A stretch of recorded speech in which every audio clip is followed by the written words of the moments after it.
Okay, tonight we are reading Corduroy by Don Freeman. A poem. No, it's not a poem, it's a book. I know you're making a story by your phone. Copyright 1968, so we can call this a classic children's book.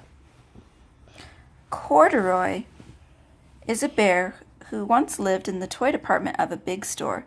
Day after day, he waited with all the other animals and dolls for somebody to come along and take him home.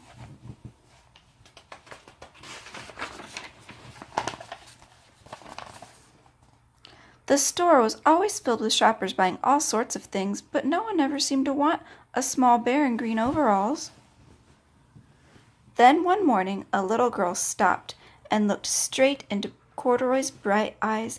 "Oh, Mommy," she said, "look, there's the fairy bear I've always wanted." "Not today, dear." Her mother sighed. "I've spent too much already. Besides, he doesn't look new. He's lost the button to one of his shoulder straps."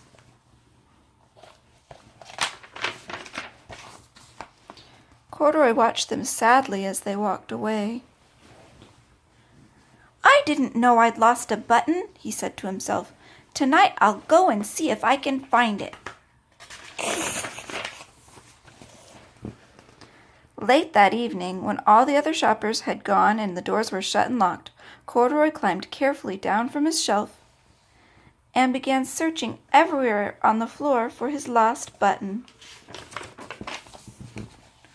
Suddenly, he felt the floor moving under him. Quite by accident, he had stepped onto an escalator, and up he went. "Could this be a mountain?" he wondered. "I think I've always wanted to climb a mountain." No, it's not a mountain. He stepped off the escalator as it reached the next floor, and there before his eyes was a most amazing sight. Tables and chairs and lamps and sofas and rows of beds. "This must be a palace," Corduroy gasped. "I guess I've always wanted to live in a palace."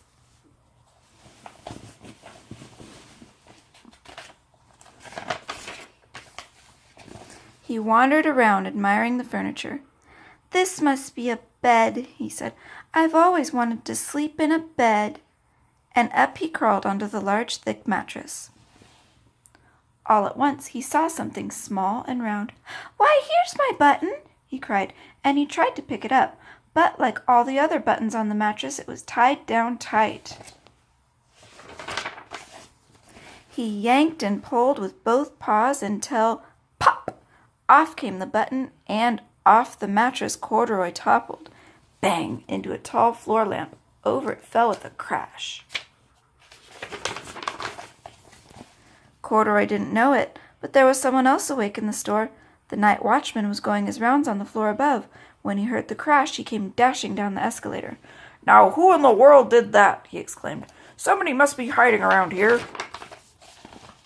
He flashed his light under and over sofas and beds until he came to the biggest bed of all, and there he saw two fuzzy brown ears sticking up from under the cover.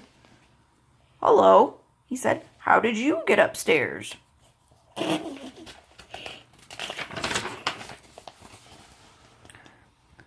The watchman tucked Corduroy under his arm and carried him down the escalator and set him on the shelf in the toy department with the other animals and dolls. I like the doll. Corduroy was just waking up bunny. when the first customers came into the store in the morning, and there, looking at him with a wide, warm smile, was the same little girl he'd seen only the day before.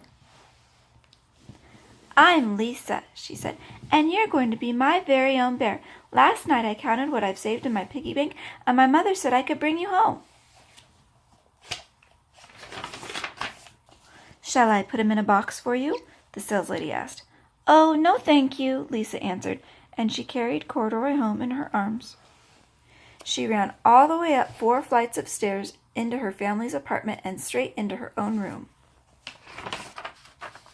Corduroy blinked. There was a chair and a chest of drawers, and alongside a girl-sized bed stood a little bed just the right size for him. The room was small, nothing like that enormous palace A little bed in the department store. for my teddy bear, my soft teddy piggy. Well, they can sleep on your soft bed with you. This must be home, he said. I know I've always wanted a home. Lisa sat down with Corduroy on her lap and began to sew a button on his overalls. I like you the way you are, she said, but you'll be more comfortable with your shoulder strap fastened. Yep.